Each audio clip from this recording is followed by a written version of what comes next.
So hi everybody, welcome to Dharma Threads. I'm Bhante Sujato, and we're going to be discussing with our friends here the Sammaditthi Sutta, the discourse on right view.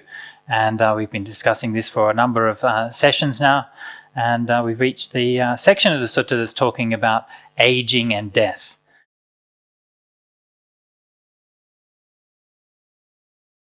And one of the characteristics of the Buddha's teachings was that he never flinched in talking about things as they really are. And so we don't have to be afraid of suffering. We don't have to be afraid of separation. We don't have to be afraid of death. We come from a Buddhist point of view. In fact, when we see these things, it's always a reminder of the Dhamma. And so it's not something to be depressed about or to be worried about. We should be depressed if we see those things and if there's nothing we can do. Right? This is what causes despair. People see death, they see disease, they see suffering, and they can't imagine what can be done to overcome these things. And in a sense, it's true. We will never overcome aging, we'll never overcome death, and nor really should we. Right? But so we can't overcome them in a physical sense, but spiritually we can learn to understand them and to accept them. And by understanding and accepting them, the Buddha's promise was that we can learn to transcend these things. So let's begin by, as usual, by reading out the section of the sutta that deals with aging and death. Okay. So Venerable Sariputta has been giving this discourse, and he's giving it the discourse in a series of question and answers with the group of bhikkhus. And so it continues, saying, "Good friend, the bhikkhus delighted and rejoiced in the Venerable Sariputta's words. Then they asked him a further question. But friend, might there be another way in which a noble disciple is one of right view, whose view is straight, who has perfect confidence in the Dhamma and has arrived at this true Dhamma?" There might be, friends. When, friends, a noble disciple understands aging and death, the origin of aging and death, the cessation of aging and death, and the way leading to the cessation of aging and death, in that way he is one of right view, whose view is straight, who has perfect confidence in the Dhamma and has arrived at this true Dhamma. And what is aging and death? What is the origin of aging and death? What is the cessation of aging and death? And what is the way leading to the cessation of aging and death? The aging of beings in the various orders of beings, their old age, brokenness of teeth, greyness of hair, wrinkling of skin, decline of life, weakness of faculties. This is called aging. The passing of beings out of the various orders of beings. They're passing away. Dissolution, disappearance, dying, completion of time, dissolution of the aggregates, laying down of the body. This is called death. So this aging and this death are what is called aging and death. With the arising of birth, there's the arising of aging and death. With the cessation of birth, there is the cessation of aging and death. The way leading to the cessation of aging and death is just this noble eightfold path. That is right view, right intention, right speech, right action, right livelihood, right effort, right mindfulness, and right samadhi. When the noble disciple has thus understood aging and death, the origin of aging and death, the cessation of aging and death, and the way leading to the cessation of aging and death, then, flipping back to the place where it's, he entirely abandons the underlying tendency to lust, he abolishes the underlying tendency to aversion, he extirpates the underlying tendency to the view and conceit I am, and by abandoning ignorance and arousing true knowledge, he here and now makes an end of suffering. In that way too, a noble disciple is one of right view, his view is straight, who has perfect confidence in the Dhamma and has arrived at this true Dhamma. Okay, so this is a section on aging and death. So I'll just make a couple of preliminary remarks. First thing is that we've already encountered aging and death earlier in the sutta. Okay, so here the Buddha is repeating himself. We'll come back to that question in just a moment. Secondly, just some basic points here. The translation, the Pali word that we're dealing here is jara. Okay, jara maranang. An interesting detail is that, of course, Pali and English and the modern European languages share a common ancestry. They're all from the Indo-European family of languages. Now, one of the details about this, which is interesting, is that the words which are held in common, okay, between those groups of languages, we're talking a long way in the past now, like 3000 BC, something like that. The words which are held in common are usually words which are important for that culture at that time. Okay, so for example, the word go in Pali is cow in English. Okay, so that was very important in that culture, right? Whereas the word elephant is not common because they didn't have elephants at that time. The word for horse is ashva in Sanskrit or asa in Pali. And of course, that was very important for the Aryan peoples at that time. So that was like a common thing. Whereas, say, the word fish is matcha in Pali, right? Because the Aryan people came from the Central Asian region, and because obviously it wasn't a lot of fish around in the desert, so fish wasn't so important. So this is one way that we can see what was important for people all that time before. One of the things that I noticed is that when we're coming into these terms, and this is beginning the sequence of terms in the dependent origination, and all of these words have a common Indo-European root. And that's actually quite unusual to find so many words with an Indo-European root. So in this case, the word for aging is jara, okay, in Pali. And in English, of course, is cognate with the words geriatric, yeah, and all of those words, yeah, so meaning the same thing, yeah. And the word for marana is cognate with English mortality and mortal and all of those kind of series of words. So this is why in English, for example, when Tolkien was writing, he would say Mordor, right? Yeah, because it actually harks back to all these words meaning death and so on and so forth. Yeah? And to me, what this suggests is that these concepts are things that the Buddha was drawing on were present in the culture, and at that time and that place. I'm talking now in the Indo-European culture, 2,000 years before the Buddha, there began to be an awareness and a consciousness of these things in some kind of important way. They began to be existentially important for the people. They began to reflect on them. What are these things? Why do people get old? What is this thing called death? Yeah, and these questions were starting to come up in the culture at that time.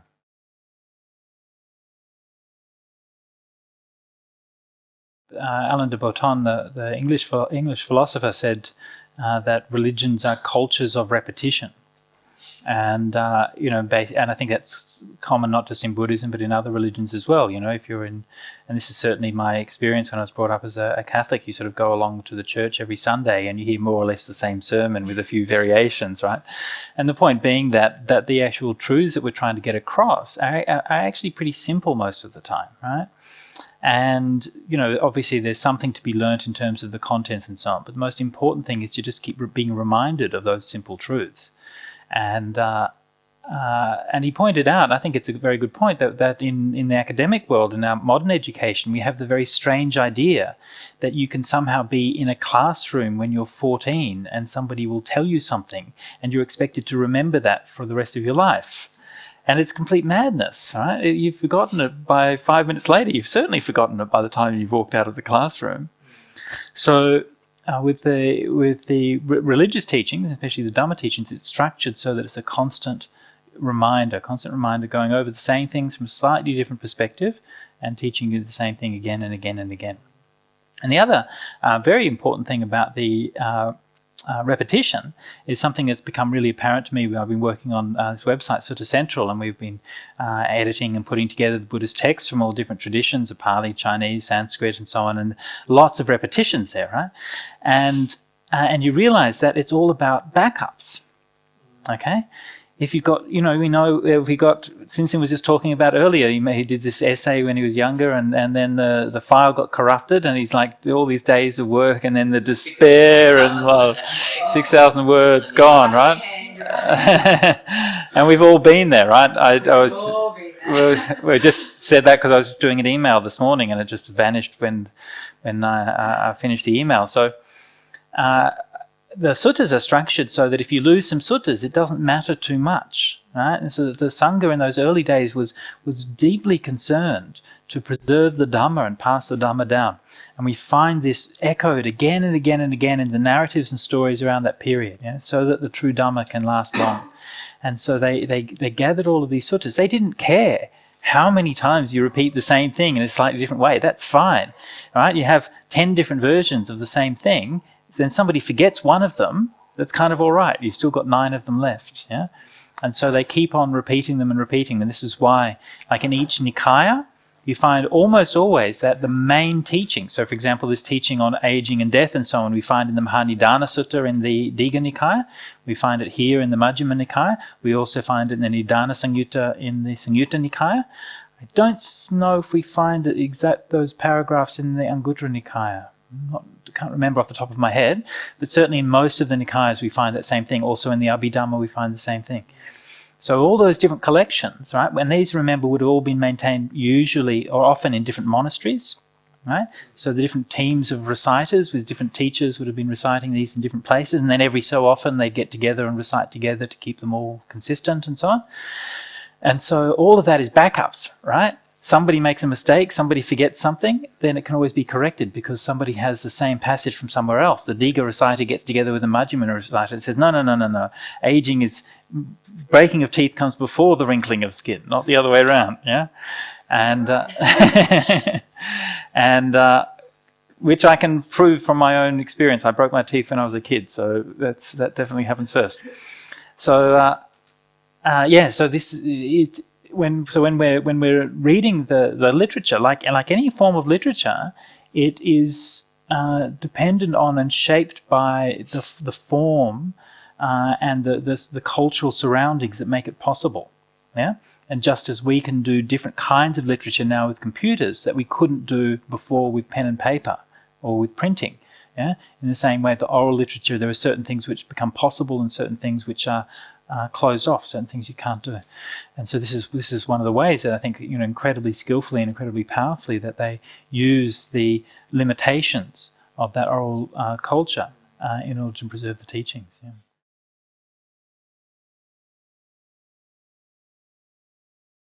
So let's see what the Buddha says about birth. Oh, sorry, Venerable Sariputta. What Venerable Sariputta says about birth.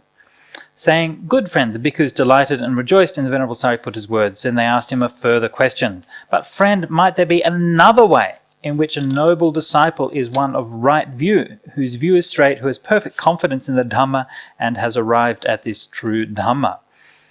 And Venerable Sariputta replied, "There might be, friends. When, friends, a noble disciple understands birth, the origin of birth, the cessation of birth, and the way leading to the cessation of birth, in that way he is one of right view and has arrived at this true Dhamma."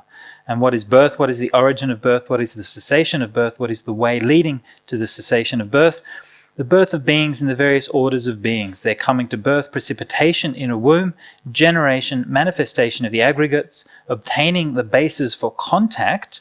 This is called birth.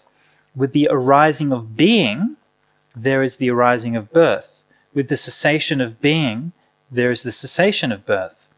The way leading to the cessation of birth is just this noble eightfold path. That is, right view, right intention, right speech, right action, right livelihood, right effort, right mindfulness, and right samadhi. When a noble disciple has thus understood birth, the origin of birth, the cessation of birth, and the way leading to the cessation of birth, he entirely abandons the underlying tendency to lust. He abolishes the underlying tendency to aversion. He extirpates the underlying tendency to the view and conceit, "I am," and by abandoning ignorance and arousing true knowledge, he here and now makes an end of suffering.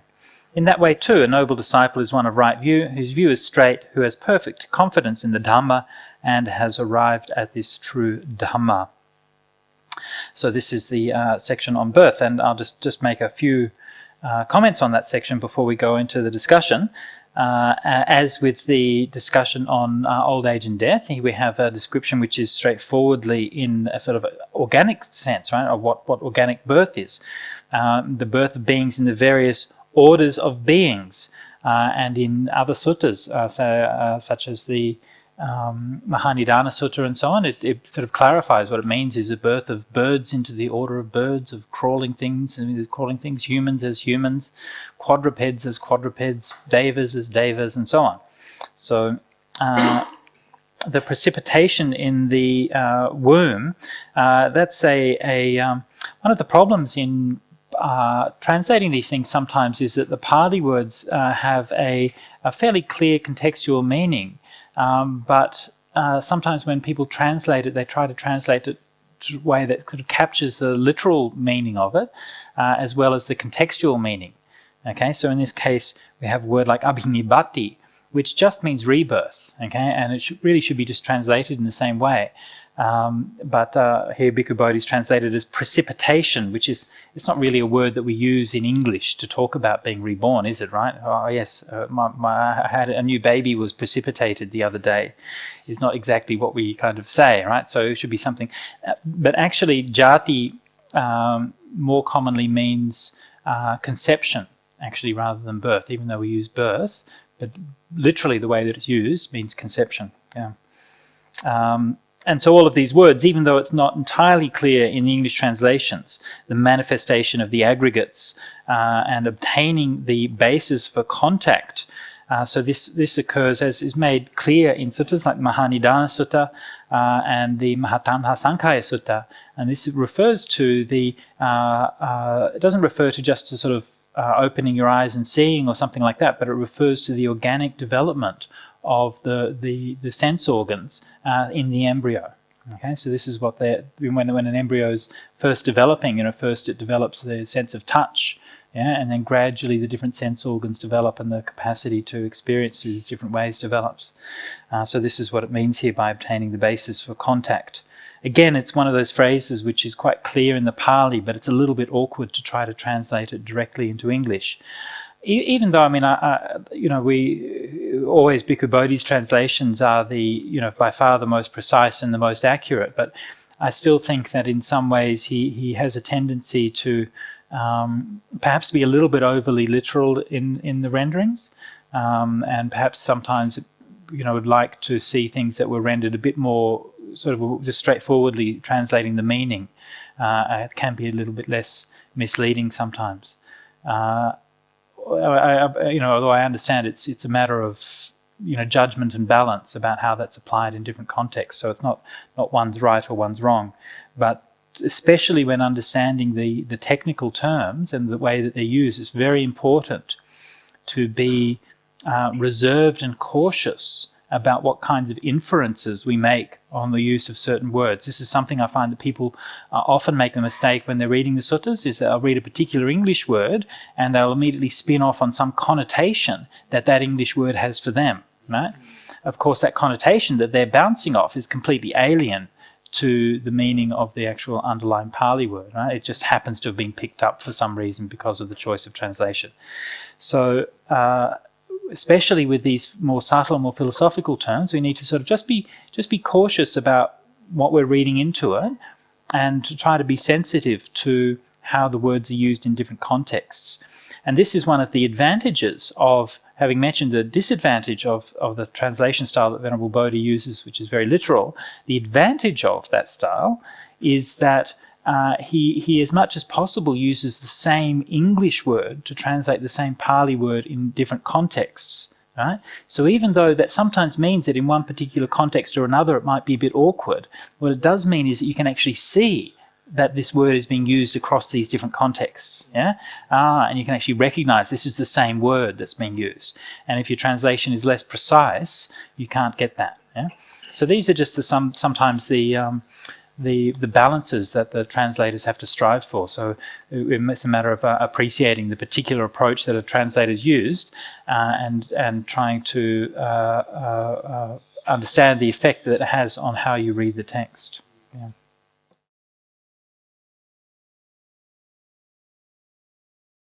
Forget everything we've learned about Dhamma, try to put ourselves in the mind state of people who were living in the time of the Buddha. Yeah?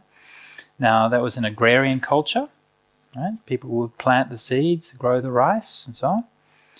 And so this idea of the cycles of the seasons, the cycles of birth and death and so on is completely embedded in your consciousness. Right?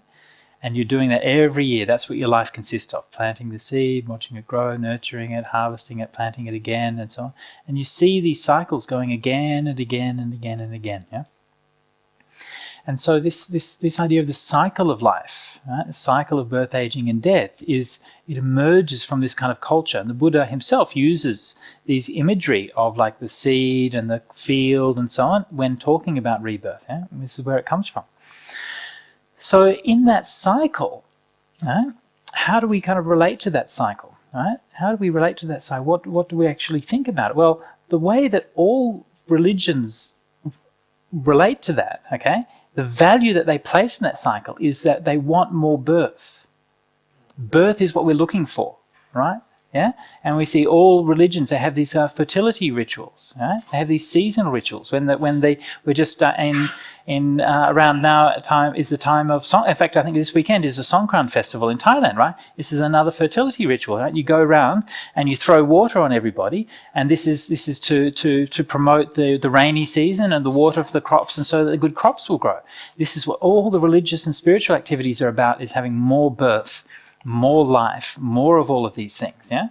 And then once you do that, you then have to say, well, hang on, the problem is we've got all this birth, but then we have aging and death, right? So if life is intrinsically good and birth is what we're trying to get, how do we then deal with this problem of aging and death? And of course we can't, right? It can't ever be solved. And this is a massive problem that all these different religious and philosophical systems will wrestle with. There's a wonderful Hindu myth which I love, which is about when Brahma first created the world. He was a good god and he only wanted happiness and life in the world, so he only put good things in the world. Yeah, of course, had a severe population problem, right? More and more and more people, and no one would ever die, right? He invented birth, but he didn't invent death. Yeah, and more people, and it became like hell. Yeah, and he tried to make everybody happy and everybody good, but he couldn't because there was no death. So he had to invent a goddess of death. Yeah, so he created a goddess of death, this new being, and she came to him and she said, "Brahma, you are my creator. You've created me. What is my duty? Tell me what my dharma is, so that I can go and perform it in the world." And he told her, "Your dharma is to bring death." And she was so horrified. I can't do this. This is wrong. Killing is wrong. He said, "You have to do it." And she said, "Who do I have to kill?" He said, "Everybody, yeah, old people, young people, good people, bad people, you will have to kill them all, yeah." And she's just so horrified, she just refused, yeah, and went off, and it goes a long story. These Hindu myths, they always go on with all these adventures and stories and things, but eventually, of course, she had to come back and accept it, because we can't have life without death, yeah. This cycle is always there. So this is, when we see it that way, we realize how radical and how profound and how challenging the Buddha's teaching is, yeah? The only way we can deal with aging and death is to stop birth.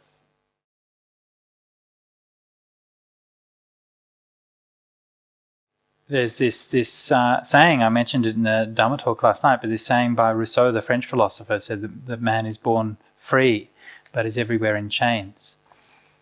Yeah? That's a very nice kind of phrase. It sounds better in French, I'm sure. But he was talking as a social philosopher, right, from the European Enlightenment period. So he was talking about how we're imprisoned by society, by the culture, and all of these kinds of things, and we're born free, right?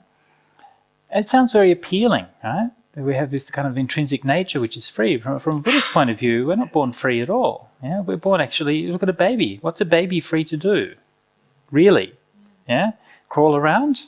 Well, no, actually, because if it crawls around too far, it'll hurt itself. Yeah, and so you take the baby and you put it somewhere safe, and you don't let it be free. And we can only use freedom when we have the maturity and the wisdom to know what are the limits of it. Otherwise, we need to have some control. And babies only gradually learn how to deal with freedom and choice and what's happening in the world, and that's what growing up is.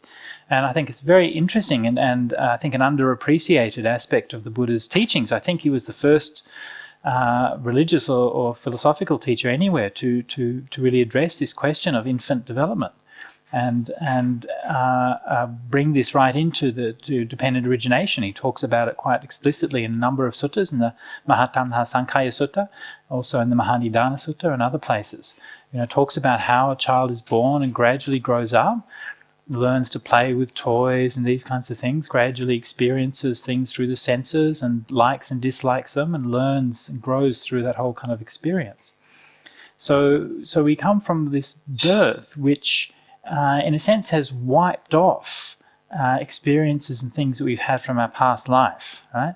So we've done all this learning and growing from the past, yeah, and then we're rebooted, and we have to begin it all over again and go through that whole long, painful learning process. Yeah, this is part of the whole kind of suffering of birth, right? You have to go back to school, begin again, times tables, adding, and all of that stuff. Yeah. So, but birth as an existential and a spiritual problem is not really an issue for us as such, right? I mean, we aging and death is something that we're facing, but birth is something which is already behind us, right? If we're just considering this life, then we've been born, and maybe it was suffering or whatever, but that's all right, it's in the past, who cares, yeah? So birth as an existential problem in Buddhism always means rebirth, right? It always means what's going to happen to us next, yeah? So the point being that when we get old and we die, it doesn't stop there. We keep on going, yeah? Something else happens, where we go to somewhere new. And we don't know what that process is. We don't know where we're going to be. Yeah? We don't know what it's going to be like when we get there. Yeah? All these are big unknowns. But we do know that wherever we arrive, in whatever state that we're in, we're going to experience the same kinds of things that we've experienced in this life. Yeah? Yeah, the same kinds of experiences, yeah? Getting hungry, getting tired, getting sick, falling in love, falling out of love, hating, all of those things. So that cycle keeps on going. So the Buddha is pointing here to how to raising that question. Right? At this point, he hasn't talked about the mechanisms underlying it. He hasn't described how we undo these things or anything like that. But he's raising the existential question, the existential situation. If we want to avoid, right, the suffering of aging and death, then the only way to bring that to an end is by ending rebirth.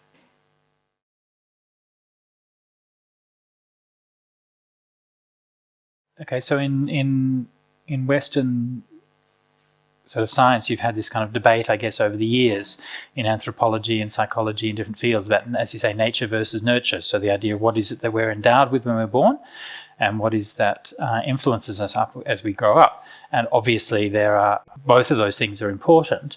And the question is, well, to what degree are they important? In what areas do they influence us? And that, that's been raised in a number of different regions. Yeah? So, for example, one controversy is, say, homosexuality. Right? Is that something which is genetically determined? Is it culturally determined? And of course, different people have different views, and it's not easy to determine it. My personal feeling is that most of those kind of higher level things, okay?